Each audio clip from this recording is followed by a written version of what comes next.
Assalamualaikum warahmatullahi wabarakatuh.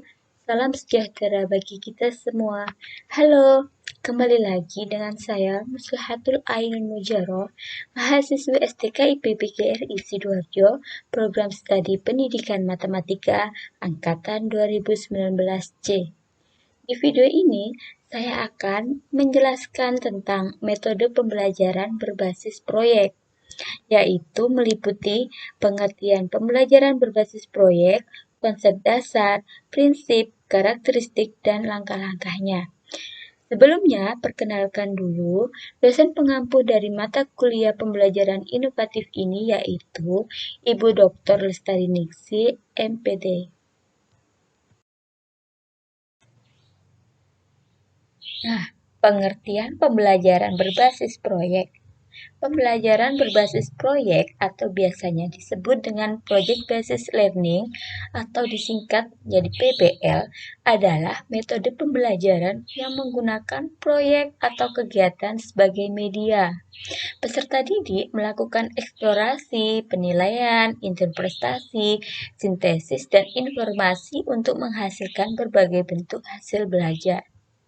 Pembelajaran berbasis proyek juga merupakan salah satu model pembelajaran inovatif yang berbasis pada peserta didik atau student center dan dapat dipilih serta digunakan oleh guru sebagai salah satu alternatif pembelajaran yang akan memberikan warna baru dalam pembelajaran yang umumnya cenderung konvensional.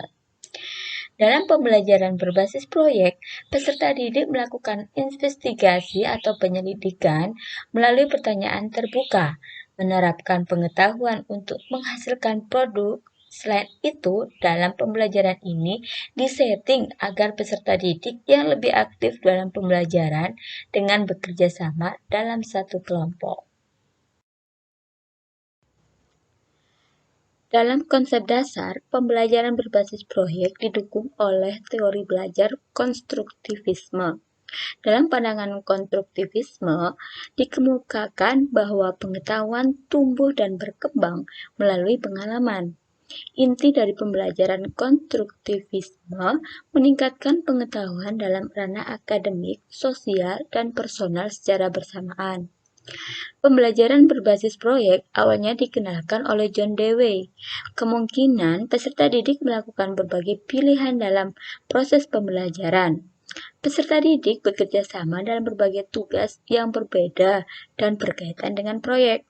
Karena pembelajaran berbasis proyek bermakna, terpadu, dan aktif, maka guru menemukan lebih banyak kesempatan yang menantang peserta didik pada tingkat kemampuan mereka sendiri. Pembelajaran model ini juga menyebabkan pergeseran peran guru tidak lagi sebagai ahli menyampaikan konten atau hanya membagikan informasi dalam potongan yang kecil. Penerapan model pembelajaran ini dapat menjadikan suasana pembelajaran di kelas menjadi lebih hidup dan menyenangkan, sehingga peserta didik lebih bersemangat dalam belajar dan lebih peka terhadap lingkungan karena mereka menghadapi kondisi real dalam kehidupan dan menghasilkan produk atau karya tidak sebatas pada menghafal teori atau menerima informasi saja. Selanjutnya, prinsip-prinsip metode pembelajaran berbasis proyek. Pembelajaran berbasis proyek memiliki beberapa prinsip menurut Thomas. Prinsip-prinsip tersebut yaitu yang pertama, sentralistis. Dalam prinsip sentralistis, menegaskan bahwa kerja proyek adalah esensi dari kurikulum. Peserta didik belajar konsep utama dari suatu pengetahuan melalui kerja proyek. Jadi, kerja proyek bukan artificial atau tambahan dan aplikasi praktis, melainkan merupakan sentral dari kegiatan pembelajaran di kelas. Yang kedua ada pertanyaan pendorong atau penuntun.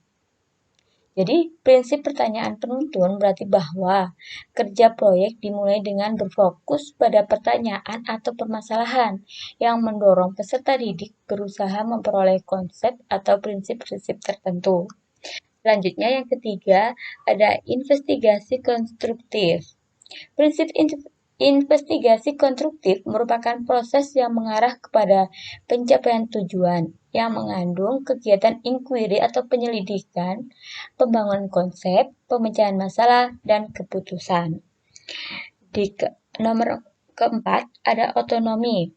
Prinsip otonomi mengandung pengertian bahwa terdapat kemandirian peserta didik dalam melaksanakan proses pembelajaran, bebas menentukan pilihan sendiri, bekerja dengan supervisi yang minimal, dan bertanggung jawab pastinya. Dan yang kelima ada realistis. Prinsip realistis berarti bahwa proyek yang dilakukan berhubungan dengan kehidupan nyata dan bukan dibuat-buat. Peserta didik membuat suatu proyek yang nyata dan berfokus pada permasalahan yang otentik dan bukan simulasi.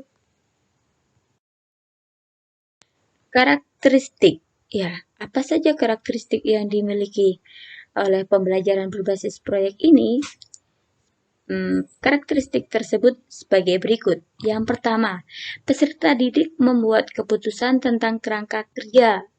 Selanjutnya, ada permasalahan atau tantangan yang diajukan kepada peserta didik.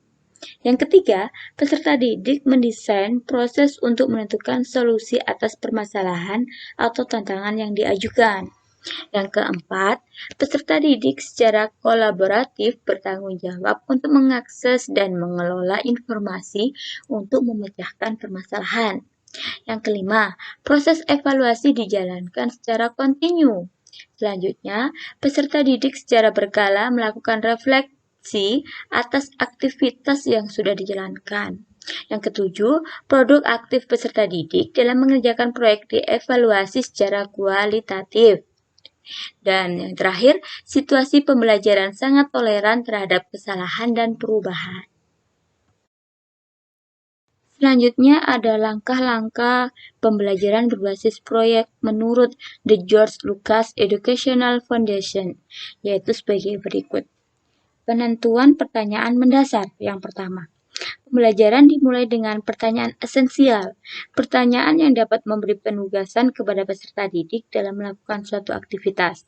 Topik penugasan dikaitkan dengan dunia nyata yang relevan dan bermakna untuk peserta didik, dimulai dengan sebuah investigasi mendalam. Dan yang kedua ada mendesain perencanaan proyek atau design a plan for the project. Perencanaan dilakukan secara kolaboratif antara guru dan peserta didik. Dengan demikian, peserta didik diharapkan akan merasa memiliki atas proyek tersebut. Perencanaan berisi tentang aturan main, pemilihan aktivitas yang dapat mendukung dalam menjawab pertanyaan esensial dengan cara mengintegrasikan sebagai subjek yang mungkin, serta mengetahui alat dan bahan yang dapat diakses untuk membantu penyelesaian proyek. Yang ketiga, ada penyusunan jadwal. Jadi, guru dan peserta didik secara kolaboratif menyusun jadwal aktivitas dalam penyelidikan proyek. Aktivitas pada tahap ini antara lain, yang pertama, membuat timeline atau alokasi waktu untuk menyelesaikan proyek. Dan yang kedua ada membuat deadline atau batas waktu akhir penyelesaian proyek. Yang ketiga, membawa peserta didik agar perencanaan cara yang baru. Dan yang keempat, membimbing peserta didik ketika mereka membuat cara yang tidak berhubungan dengan proyek. Dan yang terakhir, meminta peserta didik untuk membuat penjelasan atau alasan tentang pemilihan suatu cara. Selanjutnya, ada monitor peserta didik dan kemajuan proyek. Jadi, guru bertanggung jawab untuk melakukan monitor terhadap aktivitas peserta didik selama menyelesaikan proyek. Monitoring dilakukan dengan cara memfasilitasi peserta didik pada setiap proses. Dengan kata lain, guru berperan menjadi mentor bagi aktivitas peserta didik. Agar mempermudah proses monitoring, dibuat sebuah rubrik yang dapat merekam keseluruhan aktivitas yang penting. Selanjutnya, yaitu menguji hasil. Penilaian dilakukan untuk membantu guru dalam mengukur ketercapaian standar, berperan dalam mengevaluasi kemajuan masing-masing peserta didik, dan memberi umpan balik tentang tingkat pemahaman yang sudah dicapai peserta didik. Dan itu semua untuk membantu guru dalam menyusun strategi pembelajaran berikutnya. Selanjutnya yang ke F, mengevaluasi pengalaman. Pada akhir pembelajaran, guru dan peserta didik melakukan refleksi terhadap aktivitas dan hasil proyek yang sudah dijalankan. Proses refleksi dilakukan baik secara individu maupun kelompok. Nah, terima kasih sudah selesai menonton video saya. Semoga bermanfaat bagi kita semua dan mohon maaf apabila ada penjelasan yang kurang baik, baik dalam penulisan ataupun pelafalan. Saya mohon maaf yang sebesar-besarnya. Sampai ketemu di episode selanjutnya. Saya akhiri. Wassalamualaikum warahmatullahi wabarakatuh. Salam sejahtera bagi kita semua. Sampai jumpa.